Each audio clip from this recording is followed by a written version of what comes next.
Fight Plus is the ultimate digital platform for live sports and entertainment, and they're now offering a free 7-day trial at tryfight.com. Fight Plus is packed with a premium live event schedule, over 1,000 hours of live action every year, and a library of more than 4,000 hours on demand, plus exclusive content you can't get anywhere else. Fight is a great partner of ours. They support us, so let's support them. Give that free 7-day trial a shot, and you'll be a member for life. That's tryfight.com. tryfite.com.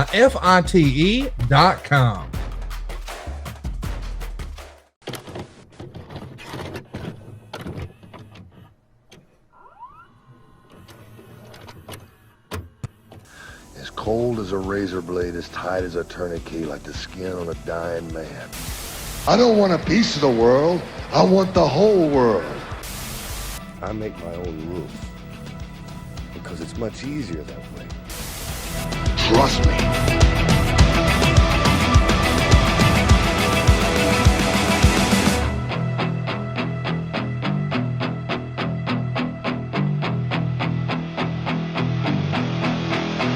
What's up, everybody? It's Marcus D'Angelo, and we are here in the Snake Pit. And of course, I'm joined by the Hall of Famer Jake the Snake Roberts. But if you're watching us on YouTube, you can see it. We've got something a little bit different going on.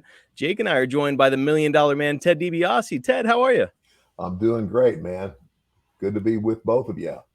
Man, couldn't be more thrilled to have you, Jake. I know that getting the two of you together is going to make for some magic. Candidly, I'm fighting a stomach bug as we speak. However, I'm pushing through this thing. Let me say, I've been doing the job for about 2 days now. I'm ready to. I hope finally... you shit yourself. We might have me live shitting myself on this podcast. That would be awesome. Let's see what happens. But man, I'm just so thrilled to have the two of you here together. No shit. Me too. Good man. to be with you, man.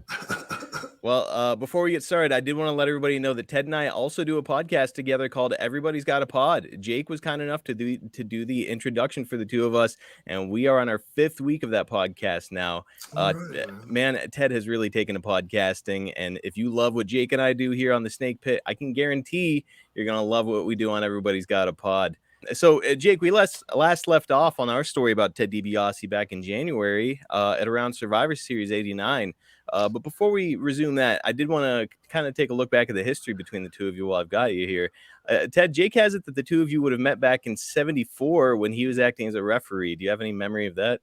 Yeah, I do, because I remembered that, when I first met him, he wasn't actively wrestling.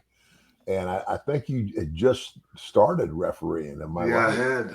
Yeah, and I mean, we were both green as grass. I mean, and I had, I actually started the summer of 75 is when I came to Mid-South and started. And so, and it was right around there when we met. So. Now, any truth to the rumor that you may have punched Jake after one of your matches? During the match. During the match. Yeah. He was wrestling my father. You remember this, Ted? Well, yeah. He said, punch me. Okay. And you let him have it. Yeah. I figured, they're both about the same age, him and my dad, And, oh, God. I do not take that shit. All right. You guys were two of the biggest stars in Mid-South by the mid-'80s. Would you have been around each other, in between then and 74? Oh, gosh. I don't know. Yeah. Where? Georgia? In Mid-South, yeah. In Mid-South. Just in Mid-South. Yeah. Okay. So you guys had crossed paths along the way. When did you guys kind of start to build a friendship? I mean, then. We're still working on it.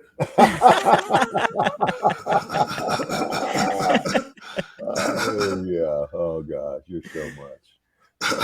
Well, Ted, by 86, I love this guy. So I mean, I'm being serious. People ask me this all the time. They go, "Yeah, who was your favorite guy to wrestle with?" And it's a hard question to answer because there are several. I mean, there's the people that were influential in the beginning of my career, the Funks and all those people.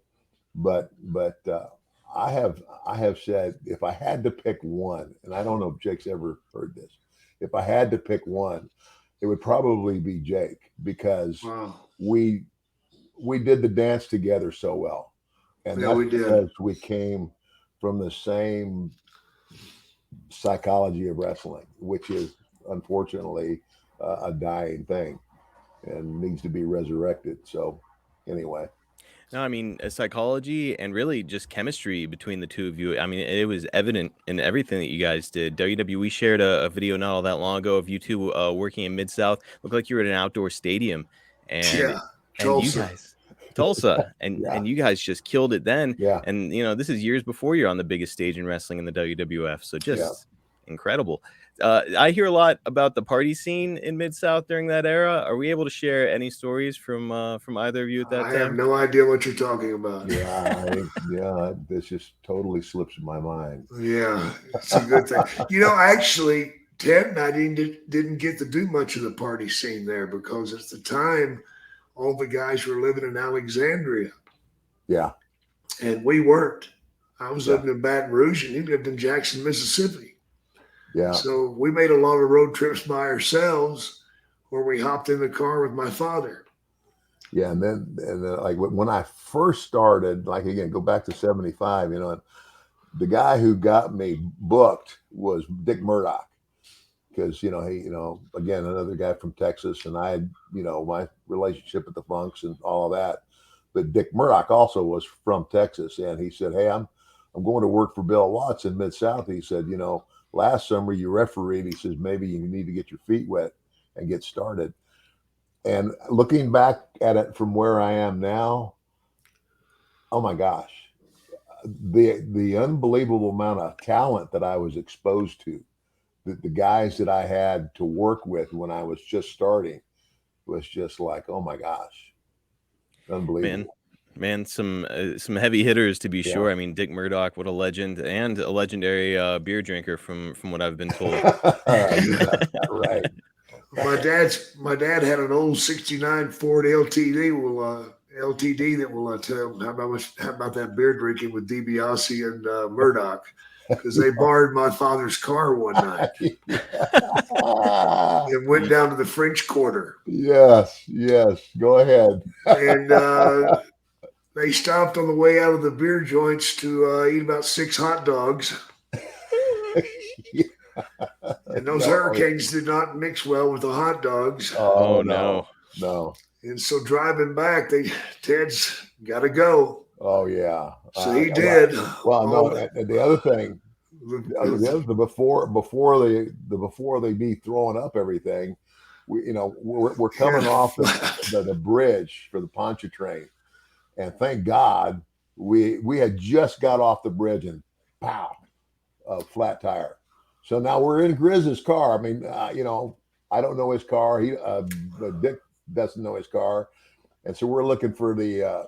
It's kind of like you get the jack, and the old jack he had the base, but there was another piece you put on there, and that piece went all the way under the bumper. Not on this car. All this car had was a little slit, and there's just a little hook, and that's all you got to do is get that hook in the slit and jack it up. Well, us two dummies didn't know that. We're looking around thinking part of our jack is missing, and so I'm crawling around on the ground looking for it, and Murdoch's going, get up, Teddy. He says, "Car stopping." I said, "Good, we need some help." I crawled up to the 2 shiniest black boots you've ever seen, and I looked up, and there's a state trooper. And in Louisiana, they wear those Mountie hats, right? And he's got his arms crossed like this, looking at me. Oh God! And his exact words: "What the fuck are you doing?" And I said, "Well, officer, I'm looking for my nuts. I mean, lug nuts." He said, "Probably right on both accounts." But Murdoch could talk his way out of anything, and he did. He said, I apologize, officer." He says, "We're wrestlers. The kid had never been to Bourbon Street, and I took him down there, and that's, I got him drunk, and that's what it is." So he ended up, helping us finish getting the tire fixed, which that made us both feel like we were stupid. He said, your check's right here. He showed how to do it. We got the thing on.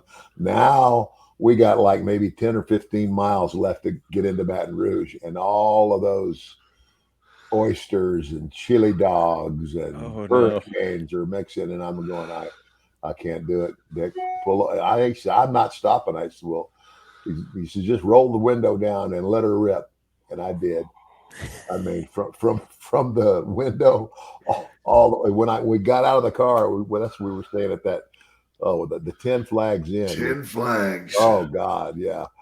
You talk about a place you don't want to stay. Oh my God. Yeah. And so, we get there. It's like 3 o'clock in the morning, and when I got up and looked out the window, well, it had rained, and so the rain had washed all of the crap off of the car, and then I walked around the back and went, oh my God, where we had tried to jack the car up, and it fell. Well, when it fell, it was like somebody took a can opener to Grizz's bumper. Oh no! Yeah, and so I called Dick, and he says, "Don't worry about it. We'll pay for it." So the next time I looked out the window, Grizz is there, and he's standing in the back of his car with his arms folded, looking. And then we told him, said, "Hey Grizz, get it fixed. We'll be happy to take care of it." He says, "You know what? I'm going to leave it just like it is." And we looked at each other and said, why? He says, because every time somebody asks me how that happened, I'm going to tell them about you two dumbasses. I'm just going to go out on a limb and say he didn't let you borrow the car again. Well, I didn't ask anymore. Man, unbelievable. And I knew that it would just take a little bit of prodding and we get some kind of fun story from the Mid-South territory. Because, man, everything I've heard, it was like the Wild West down there. It was. It was like the Wild West. It was a joke, but it was the truth. There weren't many bars the guys could get into anymore. Yeah, because of all the fighting. Because of all the fighting. Yeah, and that was due to Dr. Death, Hacksaw, and a couple of others. Oh yeah, those are the names I always hear about getting into the bar Hercules Hernandez. Oh yeah, he was another one. So we were barred from everything, man. Yeah. Even you, Jake, while you're like just sitting there just trying to hang out, they're like all of you wrestlers out. Oh yeah, man, amazing. On both of our podcasts, I'm hoping to cover more of the Mid-South days because, man, I find the whole thing fascinating. For right now, though, Ted, by 86, Jake was off to the WWF, and you wouldn't follow him there until like the next year. So, as your pal is off to the biggest stage in wrestling and enjoying some really huge success up there. Yeah. Were you feeling at all like you needed to make the move there as well? Well, the other thing that I had going on at that time was I had a really good deal in Japan. Stan Hansen and Bruiser Bodie at one time were the two most famous pro wrestlers that were foreigners in Japan. And Brody jumped to the other company, to New Japan. And when he did that, Stan needed a partner, and he came to me and he says, "Do you want the job?" And I said, "God, are you kidding? It's a pig's ass pork." Yeah, thank you. Because my pay went up and my trips to Japan were more. So, I mean, Stan, once Stan had his deal in Japan, he never wrestled in the States anymore. And I kind of came to that crisis point with it too, when I think I was I was working Houston because Bill had, obtained, he bought out, what's the guy in Houston? I can't remember his guy. Paul Bosch. Paul Bosch. He bought Bosch out, so Houston was his town now. Anyways, I was standing in the back watching the match and talking to Bruce Pritchard, and Pritchard tells me, he says, "I'm about to fly to New York to see about getting the job." And I said, "Well, throw my name out there." I said, "They know me. I was there once before." And so I go on another trip to Japan, and I came back to the hotel one night, and there's a message. Call Bruce Pritchard ASAP. I said, okay. So I called Bruce and I said, "What's up?" He says, "Two things have happened." He says, "When you get back to Mid-South, Bill is no longer your boss." I said, "What?" He sold the company to Jim Crockett. Bill saw what was coming. Bill's a sharp guy. he saw what was coming, and in my conversation with him, it was too far gone for me to start this. I tried, he says, but it wasn't going to happen, and so he just got out. So and he says, and the other thing is, do not sign a contract with Jimmy Crockett because Vince is really interested in you. So, and then the rest is history.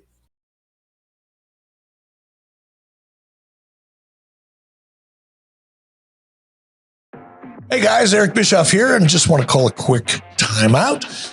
I want to tell your listeners about what I've been telling everybody at over at 83 Weeks, quite a while now, about all the cool things that are happening over at adfreeshows.com. Through strength, support, and faith, one half of TNA's America's Most Wanted, Chris Harris, has persevered, and wrestling is still a big part of his life. And on a brand new series, The False Finish, Chris Harris tells us the story of his amazing journey in his own words. I was thinking to myself then when that came about, it's hard going through what I went through and not think, would that have happened had I not had a sober head? I mean, I have God looking out for me. Would something like that have happened in any other circumstances? Because Scott D'Amore, I kept in touch with him. He knew about it all. So, and he was so proud of me for doing it. So maybe that had a little piece of it that maybe that's why the opportunity was there. But just a lot of really great things have happened in the past couple years, and I'm just so thankful and I'm grateful for being in the place I am now. That's just a small taste of what we've got waiting for you with 4 levels to choose from. See for yourself why ad-free shows is the best value in wrestling today. Sign up now at adfreeshows.com.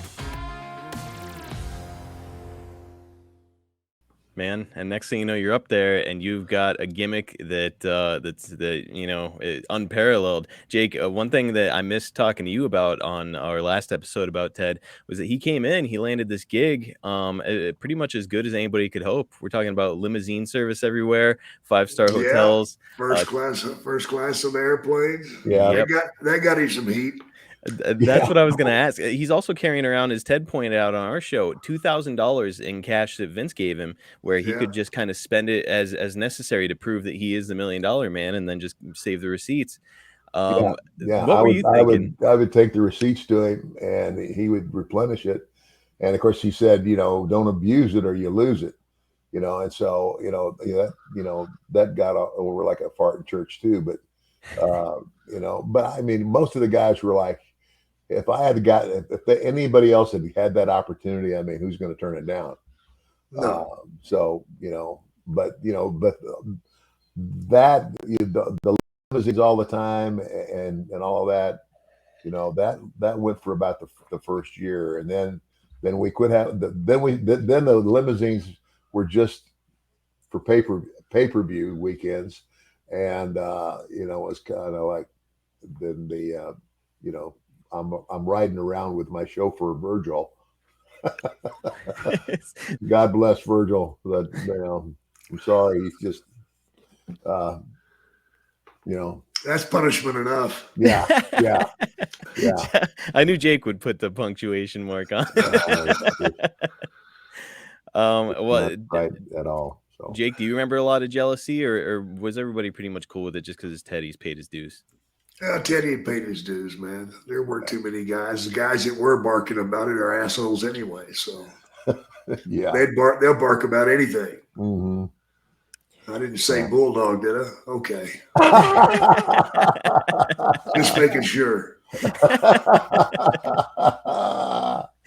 Oh man, that's what I love about you, Jake. Transparency makes for good podcasting.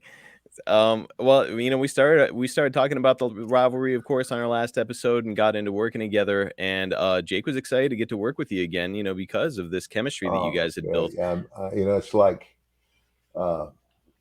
wrestling is just like doing a dance, and we had great chemistry from the get-go, and I believe that's because we both came from the same school, if you will, of wrestling psychology. The old school way. And it was like, after the first couple times, it's almost like, we talk in the ring, but it's almost like we didn't need to. It's like, I and Jake is the same. Yeah. I would do something. He would position himself. He'd, stagger over into the corner and turn around and say, "Oh, okay, boom, chop, whatever." So there was a lot of things that we did in a match where we didn't even have to talk about it. We just fed each other. That's it. I've heard about tag team partners getting like that, where it's like after a while you can just kind of give somebody a look and they know exactly what's coming next. Well, or what your action causes my reaction. Yeah, exactly. Or your reaction causes my action. Yeah. Both ways. Yeah. Man, interesting. A lost art for sure. Yeah, absolutely is.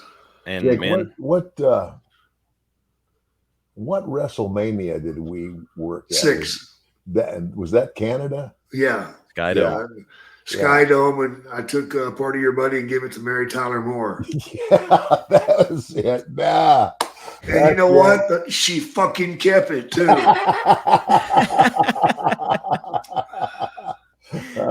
She might have been the richest person in the building, and she's keeping the money. There was no sweat off Jake's butt because it was my money.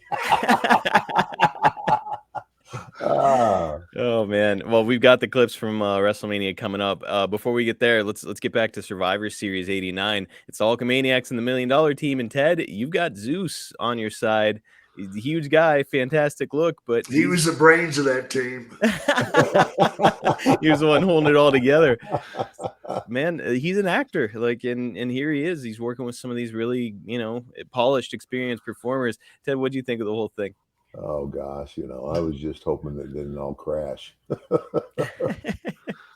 Man, it's asking a lot of anybody to just step into a ring and sort of familiarize themselves. But fortunately, he got out of there quickly. I did want to mention too, Jake. Up to this point, I'm not seeing any mentions of you working on the way to Survivor Series. You had returned in October, but I'm not seeing anything about you having matches at the house shows or anything. Were they being extra cautious with you coming off your neck injury? Yeah, they're waiting to see how it went. Yeah. Man, definitely for the best, but I mean, you're back in with both feet following Survivor Series. Ted, and just so you know, the injury that Jake had to his neck, it wasn't Ted. No, it wasn't. But fast forward, that's what ended up. That's what I ended up having the same thing. That's what ended your career. Yeah, like C5, C6. They did a fusion deal, and I was about to turn 40, and because my dad had died wrestling when he was 45 years old, I just told myself I'm not going to stay too long. I mean, there's other things I can do. I could be a manager. I could other things I could do. I don't have to stay in the ring. And I just made it a personal thing that after 40 I'm done. And so it kind of all happened about that time. Jake, do you think that if you had been a little bit older whenever you got this injury, you would have considered hanging it up, or just weren't ready?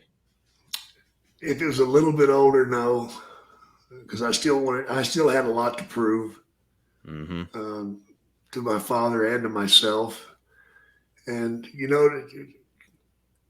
when you've been out there for years and you haven't really gotten that one good push and let go for a while to see what you can do, you'll always dream about doing it. And I didn't want to dream about doing it and give up after 3 years of being up there. Right. Not to mention, if we can give our listeners a little context, it's not like you guys had these insurance policies or anything like that. No. You're all independent contractors, and it's this is it. This is your full income, and you're doing something that you loved and have dreamed about doing your whole life. Ted, good on you for saying, you know what, I'm just not going to put my body through it anymore, because that's got to be a tough choice to make. Oh, and it was, it was, and I think I did okay as a manager, but there were so many times when I was on the outside of the ring watching where in my head I'm going, gosh, if I could just get in the ring with this guy, I could do this with him, I could do that with him. And I know Jake thought that way as well about a lot of guys. So, well, Jake is still active with AEW. Jake, you ever watching these guys in the ring and say, man, I could really teach these kids a couple things? Oh God, yeah. Mm-hmm. Oh God, not with Lance. Oh no, he's there. No, I'll never say that because he's pretty much got his act together. They just need to let him loose. Hopefully that's coming soon. Well, so after Survivor Series, like I said, Jake, you're jumping back in with both feet. You guys are trading victories on the house show loop, including a match in MSG on December 28th in front of 13,000 excited fans. You two had a lot of history together up to this point, but would you say that you were still kind of refining your work together as you're making these towns? Oh yeah, Yeah. If you ever quit learning, you need to quit. Yeah. Exactly. It's interesting because, I think a lot of wrestling fans kind of look at it like, well, they're a couple of veterans. They know each other. It's probably like very formulaic, town after town doing the same thing. But really, you guys are learning and saying, hey, that maybe didn't work this time. Let's try this next time. Something like that. Right? We also want to know why it didn't work. Yeah. And again, and I'm not knocking Rick at all, but a lot of times, if you watch Ric Flair work enough, it's almost like he has the same match. Yeah, every night. Yeah, he does. You can just anticipate what he's going to do. The same bumps, everything. Yeah, and that's as far as we're concerned anyway. That's not where it's at, man. No. So all of your matches, as you guys are going, is it just completely called in the ring along the way? Yeah. Yeah.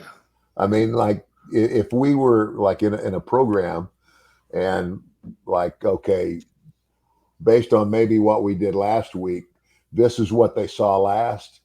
And we might talk about, like, since that's what they saw last, maybe we should start this way. Start, based on what they saw the last time. Yeah. Kind of like if I, really screwed him over and what have you. And instead of just get in the ring like you're going to, I'm in the ring. And he just comes running down the aisle, slide is in and chases me around the ring until he catches me. And I think we actually did a spot like that. But we would talk about something like that, like a beginning, but only based on history we already had.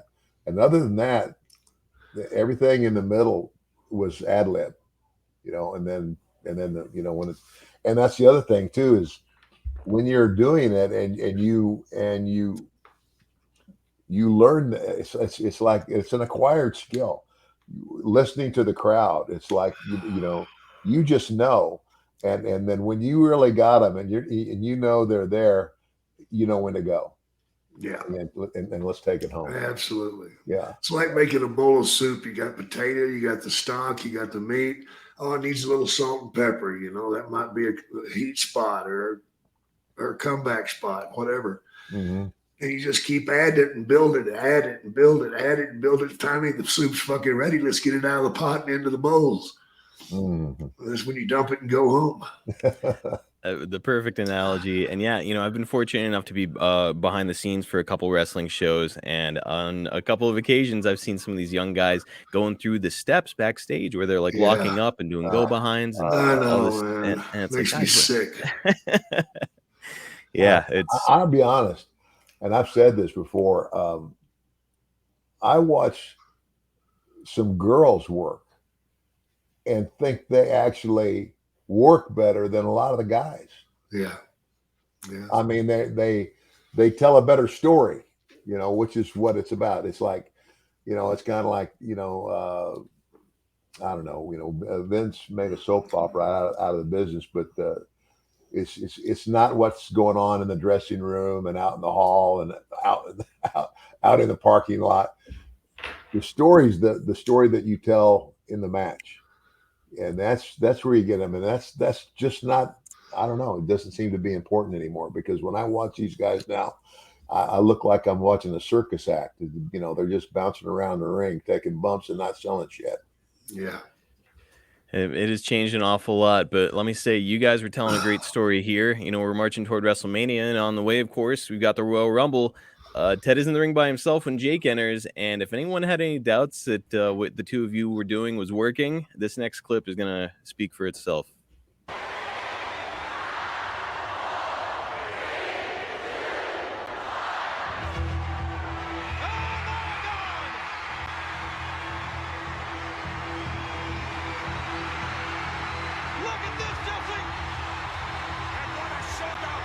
This capacity crowd on its feet.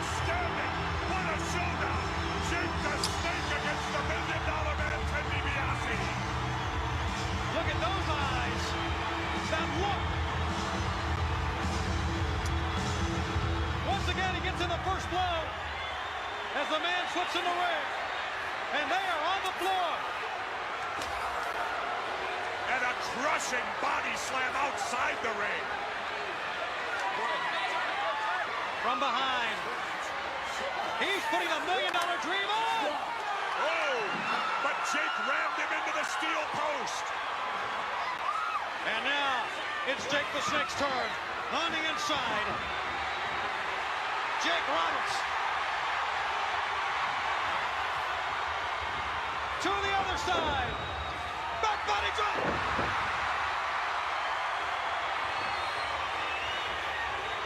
Onto the arm.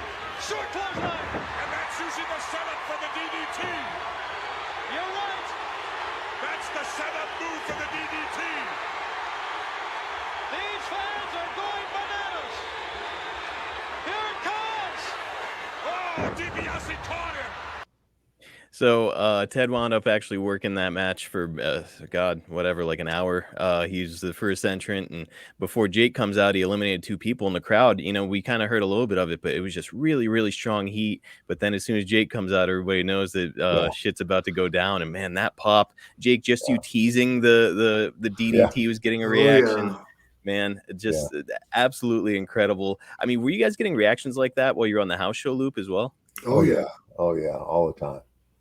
If it wasn't, we were pissed. Yeah. Yeah. I mean, by this point, you guys had to know that you're on the way to WrestleMania, but it's got to feel like you've got lightning in a bottle here, right? Oh yeah, we knew, Jim. We knew we did, man. Yeah, it was good. Hey everybody, this is Ian Riccaboni, the voice of Ring of Honor Wrestling. Say with Conrad, they were very appreciative of my time and they really worked with my schedule. The Conrad's team met me at the hours that I needed to meet them to walk through the specifics. The paperwork was clear, the communication was clear to make the decision super easy to work with. So we actually went from a 30-year mortgage, we refinanced down to a 15-year mortgage, and now our house is going to be paid by the time the kids go to college. If you want to save like I did and like Nick Aldis did and so many others in the professional wrestling world, please go to savewithconrad.com. NMLS number 65084, equal housing lender. Woo! It's savewithconrad.com. Well, as great as that moment was, perhaps an even greater, or at least maybe more memorable moment aired the night before, which was really kind of what set you guys up for WrestleMania. Jake came down to the ring during Ted's match to claim a little prize, and we have the clip right now. DiBiase all over thus far, Lee Peak. There's an unusual name for you, Jesse. You just thought that Pablo Crenshaw was unusual. What about Lee Peak? Well, Lee hasn't reached his peak yet, and I don't think he will with the $1 Million Man. Look at this. DiBiase is really going to work on Mr. Peak. Uh-oh. There's no offense here at all on the part of Lee Peak. Plenty offense from the $1 Million Man, though. Yeah. And he's setting him up. He's going for the $1 Million Dream. Look at all that. Look at all that cash, McMahon. Yeah, I'll say. I bet it would buy you pretty easy. I know one man it wouldn't buy. I think he's with us now. You're too much, man. DiBiase gonna stand up here and say, if you want the belt, you can come and get it. Brother, we don't need no special invitation sent in the mail, no card, no letter, no nothing. You're good enough for me, and there's no time like the present for Damien and I to do just that. I wouldn't swear to it, but I think that means what? A Jake the Snake. Here he comes. Jake the Snake coming into the ring. Virgil attacking him. Actually, it's Jake attacking Virgil. DiBiase and Jake the Snake going at it. Now, what right does Roberts have to come down and interfere in DiBiase's match? He was invited. You heard what he said. You want it, come and get it. And there it is, the $1 Million belt. And Jake the Snake has it. Jake the Snake has the $1 Million belt in his hand. This is ridiculous, McMahon. He sneaks into the ring, comes in from the backside, doesn't face DiBiase, man against man. Now look what he's doing with it. I love it. Virgil, torn between helping DiBiase and the belt. Oh, that's great. It's going into the bag with Damien the Snake. man.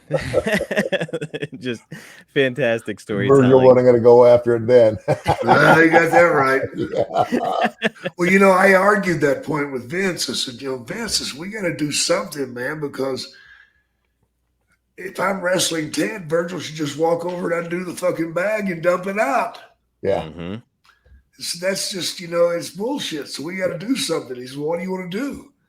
I said, well, let me do an interview where I have about 10 different poisonous snakes. And I just put up the fact that, hey, it might be Damien, or it could be this, or it could be this, or it could be this diamondback rattlesnake or Mexican rattlesnake. Yeah.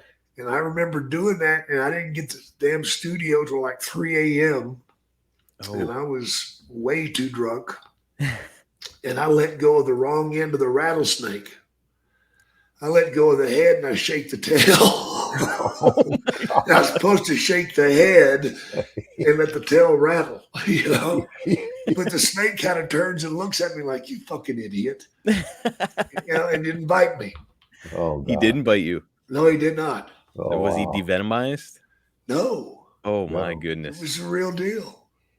My goodness. Well, so there's a story. That'll sober you up quick. Yeah, it did whenever I seen it. 'Cause I couldn't remember doing that. And then when I seen it, I went, oh my God. Well, I've got to find this footage now. I've never seen yeah. that promo. It's got to be out there. Oh, it is. Do you guys remember who would have come up with the storyline of stealing the $1 million belt? Because it's really kind of a linchpin thing with your rivalry now. I'm sure it was Vince's idea. I mean, that's always the thing. If a heel has a special thing or that it's his, and he teases you with it, you gotta want to steal it. Yeah. Mm-hmm. Whether it's a glove, a boot, a belt, a jockey strap. I don't know. I don't know if I'd want to steal that last one. No. Well, Jake, would this mean that you'd be traveling not only with a snake now, but also the $1 million belt? I can't remember if Virgil took care of it and I got it each night or something. Yeah, I don't remember either. I would hope not. I know one time Virgil was always supposed to take care of the belt. One time he had set it down somewhere and I snatched it. And I think that was Fresno, California. And Ted was getting the rental car and turns around and the damn belt's gone. He thinks Virgil's got it. Virgil thinks he's got it. Oh, no. Then they realize it's gone. And when they finally get to the hotel, because they looked all over that fucking airport for it, when they finally get to the hotel, I'm sitting in the restaurant with the belt on the table. They're like, you motherfucker. Oh, yeah. Oh, gosh. Ted, you had to be about. Teddy was getting ready to make a phone call he did not want to make. Oh, God. Vince, I lost the belt. There was another night that I thought I had lost the belt. I mean, I was in Boston. I was in Boston, and oh gosh, I'm just trying to think. I can't remember the whole story, but I remember looking around and going like, where in the hell it was supposed to be in somebody. I put it in the back of somebody's car, and whoever's car got broken into. Oh, shit! I thought the belt's gone, but that wasn't the car the belt was in. But I called Vince that night and I said, Vince, this has just happened. I said, I think we've lost the belt. Somebody broke into the car. Da da da da da. He says, don't worry about it. It's insured. We'll get another one. And hung up. Of course. Yeah, man. Yeah, he was just mad. I woke him up. Ted revealed on our podcast that belt was worth about $40,000 when it was purchased. Yeah. Inflation, we're talking about over $100,000 today. Not to mention, it's been on TV and everything else. So, man, it'd be nice to still. And I held it for a while. You should have lost it, Jake. Yeah, because all the stones in that belt, and I think they said there was over 700 in the face of the belt. They're all cubic zirconium, and I didn't know what the hell that was, and my wife said it's almost a diamond. Yeah, So, but the rib is on the back of the real belt. There are 3 real diamonds right up at the top. Nobody ever sees them. when I saw those, I said, "What's that?" They said, "Those are real diamonds." I said, "Why? Nobody's going to see them." He says, "Well, when anybody asks you if the diamonds in the belt are real, you can say yes, and you won't be lying." It was like a rib. It was like, Oh, God. yeah. So you thought of everything. Because with we this. won't lie. No. Oh no, gosh, they never do. No. Wrestlers don't lie. We all know how this Ever. one. Trust me, we all know how this one wraps up. You two are on a collision course at WrestleMania, the Sky Dome. Before the match, Jake cuts a promo that I've seen on a lot of top 10 lists for the greatest promos in wrestling history. So that's going to be our final clip this week, is the promo. But then we've also got a post-produced supercut of the iconic match between the two of you guys in front of more than 67,000 people at the Sky Dome. Jake the Snake Roberts, the match is at hand. Well, the $1 Million Man, Ted DiBiase. Here we are at WrestleMania, and it's the biggest match of your career. Why? Because everything you stand for is on the line, namely the $1 Million Belt. Oh, yeah. It can be yours once again. You see, all you have to do to get it back is go through Damien and me. But you see, Damien and I don't forget. We remember all the times you made people grovel for your money.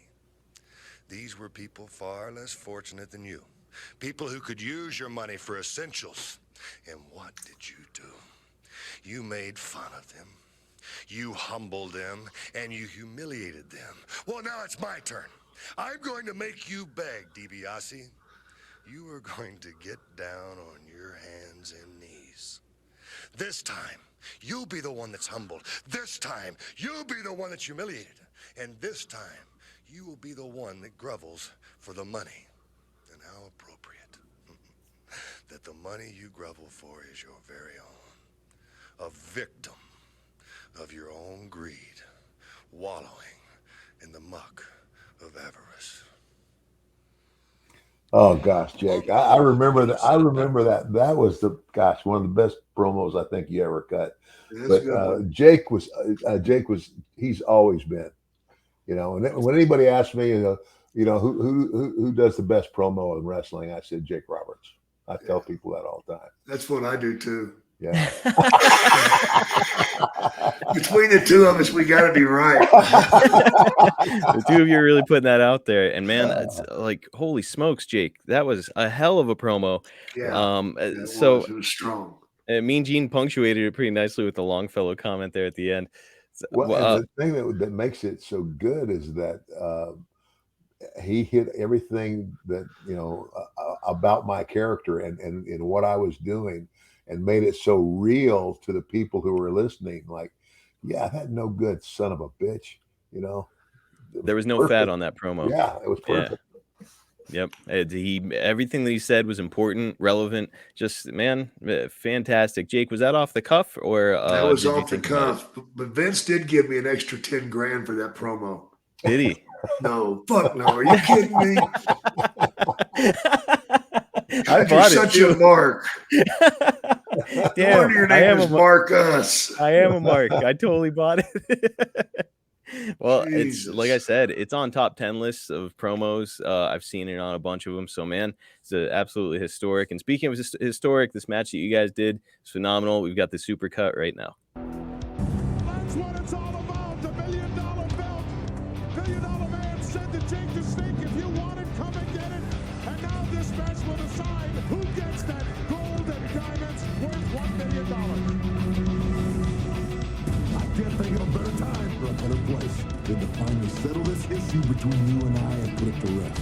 WrestleMania VI. Not only will I get my belt back, I will put you to rest. DiBiase extremely upset. What do I have to do to put this guy away? Oh, he caught him in midair. For all the pain that you've given me, for all the time on the sidelines just having to sit and wait. And DiBiase, if you want your $1 million belt, bring your $1 million butt and come and get it. DiBiase's in trouble. Oh, look at that. Virgil pulling Jake out of the ring. And the dream slept on again. Both men hit the post.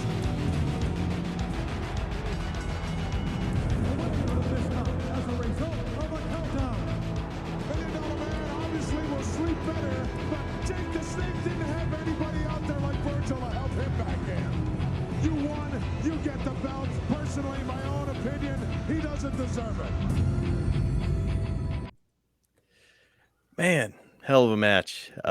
Even just seeing the clips of it, it's, man, the chemistry between the two of you guys, and just kind of the overall ambiance. I know everybody tends to talk about Warrior and Hogan whenever they talk about WrestleMania 6, but dude, that match it's got to be one of the all-time greats in WrestleMania history. I would think so. I don't know why they talk about Hogan and Warrior. Neither one of them can really work. Hulkster's I say he can't really work. I mean, he's not like he could work his gimmick. He knew what that gimmick was, and he did it very well. But like Hulkster's not a guy, and again, he's not the kind of guy who should be doing arm drags and takeovers and some of the stuff that Jake and I do in a match. But yeah, I'm just teasing. But yeah. Ted, I know you've said it's your favorite WrestleMania match of all time, right? Yeah, it was.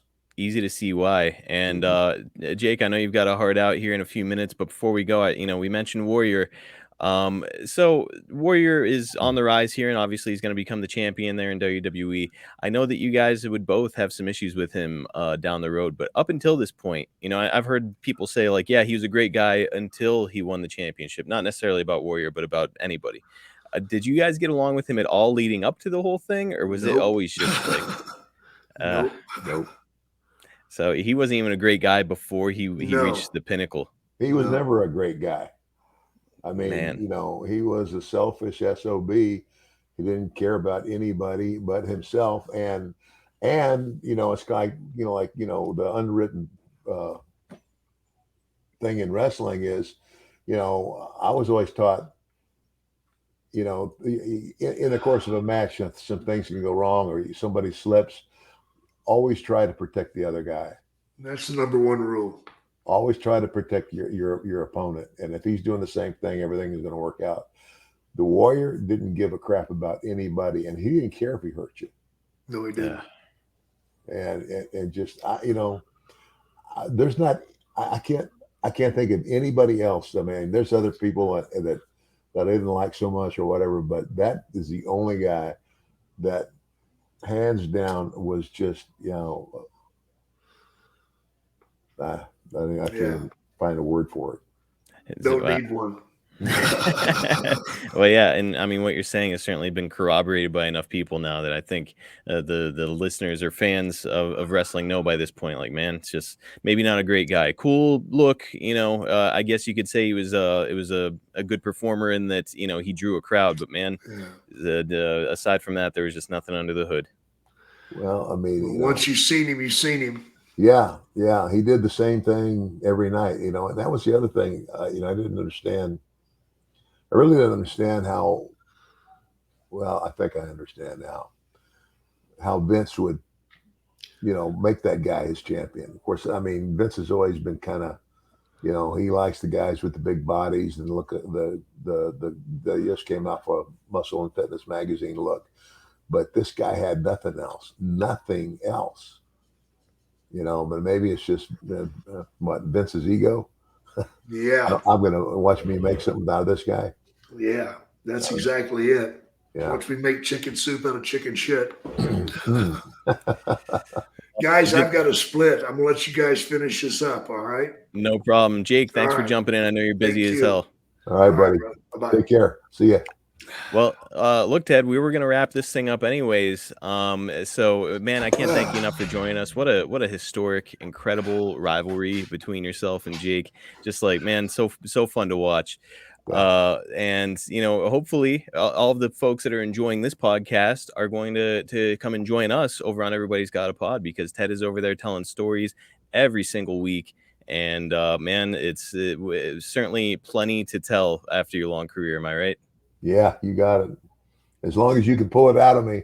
It's like, sometimes you give me a hint, and wrestlers do that all the time. Like, you get a bunch of guys together and somebody will say something and then one of the other guys will, oh, that reminds me, and they go off on a story that they might not have remembered until somebody reminded them of it. So anyway. Well, we are making it happen over there on Everybody's Got a Pod. Guys, I want you to give Ted a follow on social media at MDM Ted DiBiase on all social platforms. Follow Jake at Jake Snake DDT on Twitter, on Instagram at Jake the Snake DDT, and on Facebook at Real Jake the Snake. Follow me on Twitter at Marcus P. D'Angelo, and you can follow the Snake Pit and Everybody's Got a Pod on all platforms at Snake Pit Pod and Ted DiBiase Pod, respectively. Ted, I thank you again for joining us. Looking forward to having another chat with you later this week on our podcast. I can't wait, buddy. We'll see you then. And just remember, everybody's got a price for the $1 Million Man. No better way to end this one. We will catch you guys next time right here on The Snake Pit.